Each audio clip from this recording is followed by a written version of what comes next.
in search of my love. Sure. And I'm covered Yeah. by a starlet.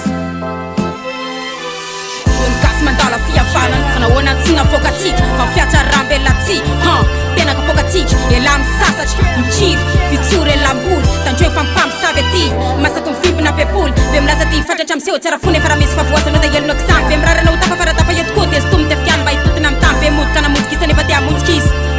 fa tsy fantatra marina sy tiso tsy fantatra sy mety apetikiso ka tandreo be tatara fiainana any ambavikany fa raha hitandreo tomantika sy io rehefa entina faralafiky etiny savatra tatio fa mety hoe lafy miesana amiretina va fitsifana feombasanetiny va vela tsy mitipaketike eva ety rasa paorina lahy tena kamba mafara masy misy ny tafime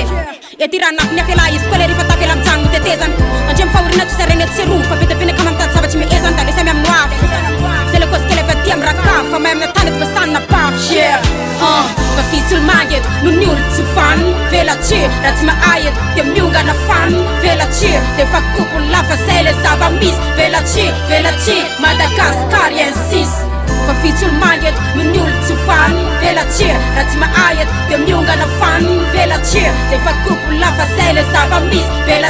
velatry Madagasikara insist Vomaly izy nandalo ny teny tampo fa iara-iaina iara-homana manta sy ny masaka ny tany fo tsy andringa izarana mamy sy ny taraina nydresena ny favalo toritory tamy lalatery nyombonana ny zato ariary mone faly firifiry ny efa nisakana rasany kengy tsy fanary namoramora tsy voafaritra ny rasa lasa jaly saingy natanjo natokana aza ny saina samy manany tsy fantatra velivelany lasa sy lalany izorana tsy nitovy tampoka ny loko maintimainty ny salorana natokony atsarany ivelany ratsy sisy tandroka mitady samila voatsiary very tamy fandrika tena ka mampiraipetsapesa fa tsy namana mpametsipetsy ny tena izy tsy takalopatsana mavomavana fotsifotsy ny tsiko maly ny zama tsy tena izy Madagasikara tsy hainy izy